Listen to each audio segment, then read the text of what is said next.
hormonal, diketahui bahwa kondisi Yuli tidak mengalami kelainan. Pada Romi dilakukan pemeriksaan fisik dan analisis sperma.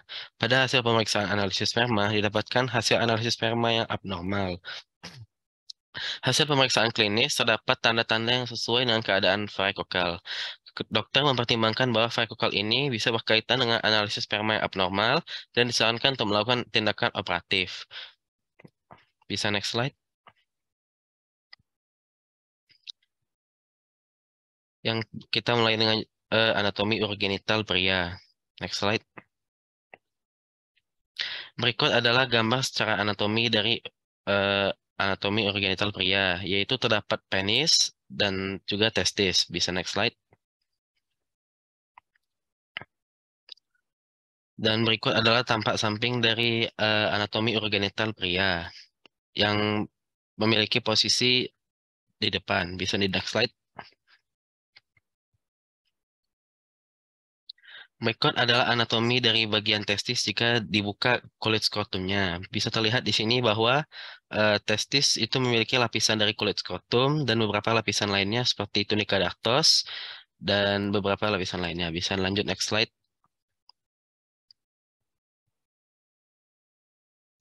Dan berikut anatomi makroskopis dari testis. Bisa kita lihat bahwa melalui potongan frontal ini terdapat berbagai eh, ductus seminiferus yang bisa kita lihat. Bisa next slide. Dan berikut adalah potongan melintang melalui skrotum dan testis.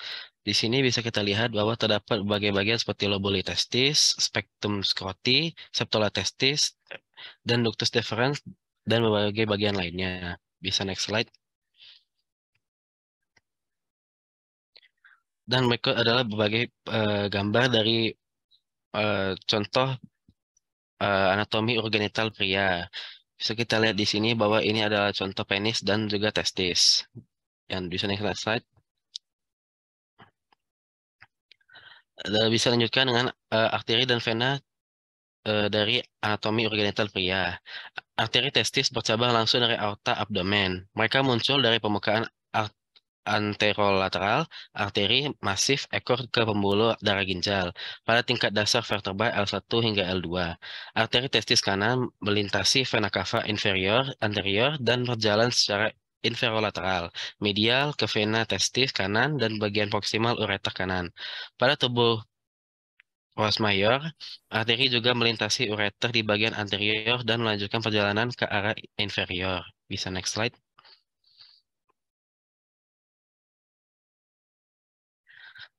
Drainase vena dicapai melalui vena testis yang berpasangan.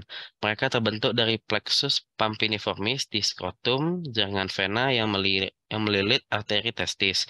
Di ruang retroperitoneal perut, vena testis kiri mengalir ke vena renalis kiri, sedangkan vena testis kanan mengalir langsung ke vena cava inferior. Bisa lanjut next slide. Kita lanjutkan dengan inervasi testis. Segmen tulang belakang T10 merupakan saraf simpatis yang menginervasi testis, berjalan melalui saraf splangnicus dan bersinaps ke ganglion celiak. Serabut pasca ganglionik kemudian mengikuti arteri testis di sepanjang perjalanannya ke titik persarafan. Serabut akar sensorik juga mengambil jalur yang sama dan meneruskan informasi melalui sel ganglion dorsal segmen T10.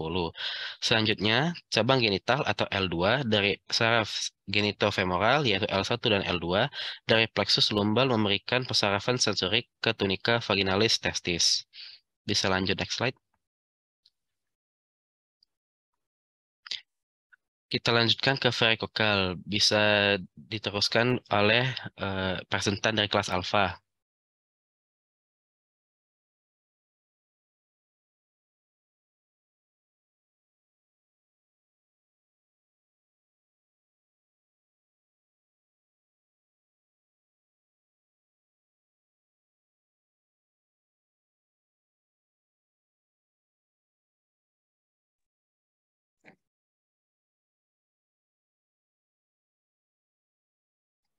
Baik, di sini saya sebagai lanjutan dari M. Farel Adra sebagai selaku presentan Varikokel. Apa itu varikokel? Varikokel adalah keadaan di mana terjadi pelebaran dan pembesaran abnormal pada vena scrotum plexus pampiniformis. Terdapat 3 kemungkinan penyebab terjadi varikokel, yaitu pertama, efek nutcracker.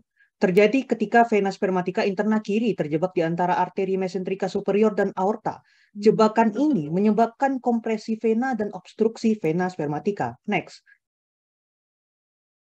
Nah, untuk yang kedua, kerusakan katup anti-reflux di mana vena spermatica internal bergabung dengan vena ginjal kiri. Kerusakan ini menyebabkan reflux dan aliran balik pada vena testis. Yang ketiga, yang terakhir, yaitu adalah angulasi pada pertemuan vena spermatica internal kiri dan vena renalis kiri. Next.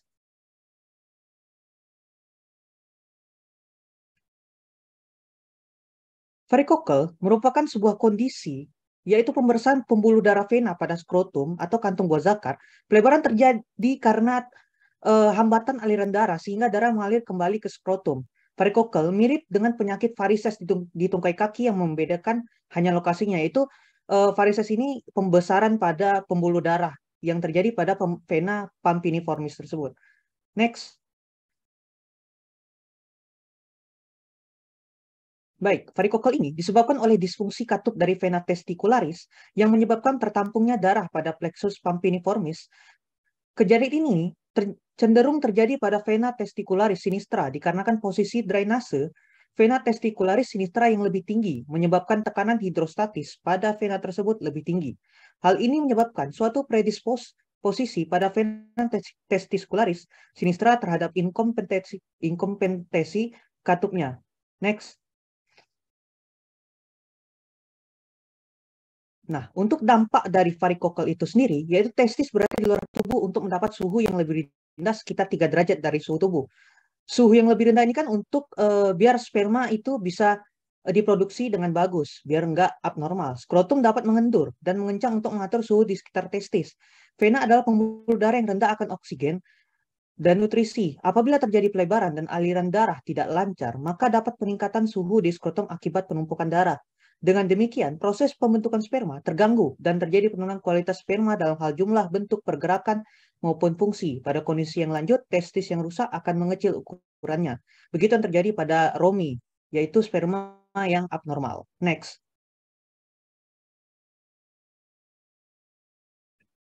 Untuk treatment varikokel itu sendiri, pertama, apabila varikokel menyebabkan rasa sakit, dapat menggunakan anestesi dan penyangga skrotum. 2, melakukan pembedahan atau varikokelektomi, teknik dengan bedah terbuka menggunakan sayatan besar dan langsung mengikat pada pembuluh darah vena. 3, pembedahan dengan teknik pendekatan laparoskopi retroperitoneal yang memungkinkan kontrol vena spermatica sangat dekat dengan insersi ke dalam vena ginjal kiri. Next. Oke, untuk kesimpulannya. Next. Nah, plexus pampiniformis merupakan sebuah plexus vena yang mengelilingi arteri testicularis dengan fungsi sebagai penurun suhu untuk testis agar keberlangsungan dalam memproduksi sperma tidak terganggu. Pada penyakit yang dialami oleh Romi, dokter menyimpulkan bahwa Romi mengidap varikokel, yaitu sebuah penyakit yang membuat plexus pampiniformis mengalami dilatasi atau membesar, yang mengakibatkan suhu testis tidak dapat diturunkan dan membuat produksi sperma menjadi abnormal seperti yang diderita oleh Romi. Oke, ini untuk daftar pustakanya. Ya, baik. Mungkin itu saja yang dapat kami sampaikan selaku presentan dari kelas Alpha dan Beta.